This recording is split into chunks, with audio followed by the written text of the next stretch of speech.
क्या आप जानते हैं कि एक ऐसा धर्म जिसने पूरी दुनिया को शांति और ज्ञान का रास्ता दिखाया और जिसके सवाल आज भी गवर्नमेंट एग्जाम में पूछे जाते हैं। अगर आप सच में बीपीएससी, एसएससी, रेलवे या किसी भी एग्जाम की तैयारी कर रहे हैं तो ये ऑडियो आपके लिए गेम चेंजर साबित हो सकता है। बस हेडफोन लगाइए और अगले कुछ मिनटों में बौद्ध धर्म के सारे इंपॉर्टेंट फैक्ट्स अपने दिमाग में बसा लीजिए, क्योंकि यहाँ आपको मिलेगा शॉर्ट, सिंपल और एग्जाम ओरिएंटेड ज्ञान जो आपको सीधे क्वेश्चन सॉल्व करने में मदद करेगा। तो चलिए शुरू करते हैं बौद्ध धर्म यानी बुद्धिज्म कंप्लीट ऑडियो गाइड। तो प्लीज लिसन केयरफुली। बौद्ध धर्म का प्रारंभ महात्मा बुद्ध ने किया था। महात्मा बुद्ध के बचपन का नाम सिद्धार्थ था। इनका जन्म 563 ईस्वी पूर्व नेपाल के लुम्बिनी कपिलवस्तु में हुआ था। इनके पिता सुधोधन क्षत्रिय शाक्य गण के प्रधान थे और इनकी माता महामाया कोलिया वंश की थी।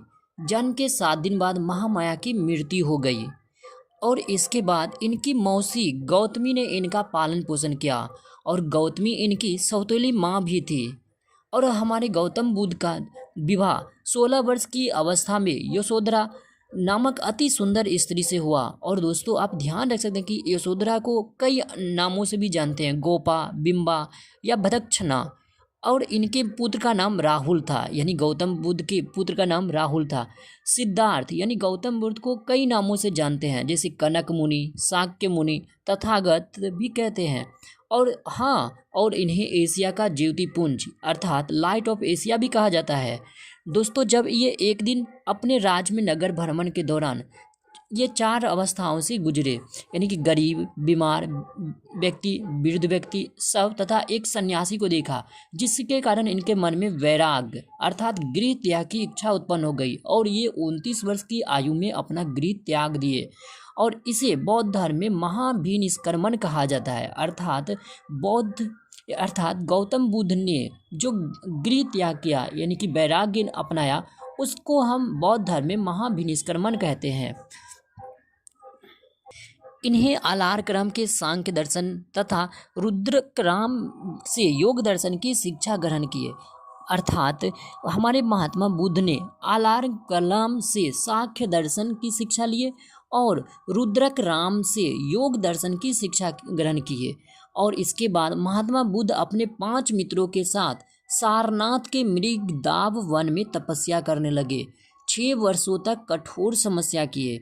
वहाँ एक कन्या ने इनसे कहा कि वीणा को इतना ना खींचो कि वह टूट जाए और इतना कम भी ना खींचो कि वह बजे ही नहीं। इस बात को सुनकर महात्मा बुद्ध सारनाथ से गया चले गए और तपस्या करने लगे। तो दोस्तों हमें ध्यान रखना होगा कि महात्मा बुद्ध जब सारनाथ में अपने दोस्तों के साथ तपस्या कर रहे थे तो एक कन्या की बात से वो सारनाथ के बाद कहाँ तपस्या करने चले गए, तो गया में। और यही गया बाद में बोध गया कहलाया। और दोस्तों यह निरंजना नदी के तट पर पीपल वृक्ष के नीचे महात्मा बुद्ध तपस्या करने लगे और ज्ञान के प्राप्ति के बाद वह वृक्ष महाबोधि वृक्ष कहलाया तथा यह स्थान बोध गया कहलाया। दोस्तों इतिहास में जिसे हम निरंजना नदी कहते हैं उसे फाल्गु नदी के नाम से भी जाना जाता है। और ज्ञान प्राप्ति के बाद इन्हें महात्मा बुद्ध कहा गया, यानी कि जिन्हें हम सिद्धार्थ कहते थे वो अब महात्मा बुद्ध कहलाने लगे। और बुद्ध का शाब्दिक अर्थ होता है दोस्त ज्ञान संपन्न व्यक्ति, यानी कि बुद्ध का शाब्दिक अर्थ ज्ञान संपन्न व्यक्ति होता है। और हाँ आप ध्यान रखिएगा, ज्ञान प्राप्ति के बाद महात्मा बुद्ध ने अपना पहला उपदेश सारनाथ में अपने मित्रों को दिया था और उन्होंने सर्वाधिक उपदेश कौशल देश की राजधानी श्रावस्ती में दिया, जो कि पाली भाषा में निहित है। यानी कि हम कह सकते हैं कि महात्मा बुद्ध ने अपना सबसे अधिक उपदेश कहाँ दिए, तो श्रावस्ती में। और किस भाषा में, तो पाली भाषा में। और हाँ दोस्तों अपना लोग ने बचपन में पढ़ा होगा अंगुलीमाल डाकू। तो अगर पूछा जाए कि अंगुलीमाल डाकू को भी शिक्षा कहाँ दिया गया, तो श्रावस्ती में ही। और महात्मा बुद्ध के सबसे प्रिय शिष्य आनंद तथा उपाली थे।